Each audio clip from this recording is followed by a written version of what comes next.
So one of the things that I like to, make sure everyone is aware of is that we, as far as veterinary technology goes, or veterinary nursing, is actually a very young profession still, especially when you maybe compare it to human nursing.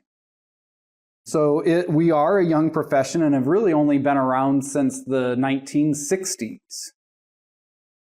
But now England did try some formal training quite a bit, before that, back in 1908. They thought, hey, maybe we could do a little formal training here and have someone other than the veterinarian have some kind of an educational or training background. Unfortunately, it just never caught on. They kind of tried that, didn't really catch on, so they pretty much just gave up. And again, so we went essentially from 1908 up until the early 1960s, where there was really nothing.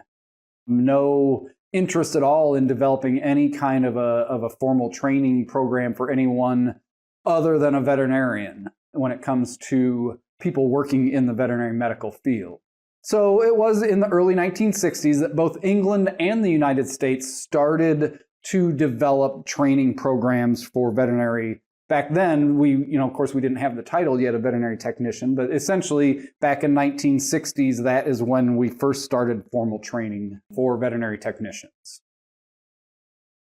And so the very first training program in the United States was at the State University of New York, which is SUNY, and they have a system of different campuses. And this happened to be at the SUNY Delhi campus. And actually that program is still AVMA accredited to this day. They have a great program there. Delhi is a very small community in New York. But yeah, that was where the very first veterinary technology program was.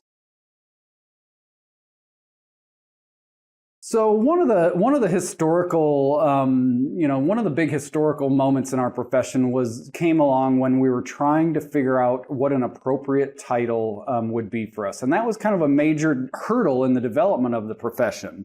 So this is kind of interesting. So veterinarians did not want us to use the adjective veterinary in our title. Okay, so when we said, hey, maybe our title should be veterinary technician, veterinarians thought, no, we don't want you to use the word veterinary in your title. And there's a couple of reasons for this. They really thought that this was going to be confusing. So, you have a veterinarian and then you have someone else that is a veterinary technician. And is that going to be confusing to the general public? And the other thing is, a lot of veterinarians thought that technicians would end up competing with them. And so, of course, that's not the case because, the things that veterinarians can do, there are 4 things that they can legally do that we cannot. So there's no way that as a technician I could really compete with a veterinarian because I can't perform surgery, I can't prescribe drugs, and so, and I can't diagnose. So it did not ever end up materializing, but that was a big hurdle. And that's why for the first part of our profession, our title was animal technician or animal health technician and not veterinary technician.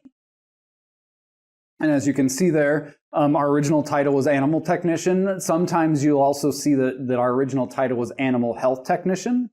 And it was not until the late 1980s that the AVMA finally was able to pass a resolution allowing us to use the title veterinary technician.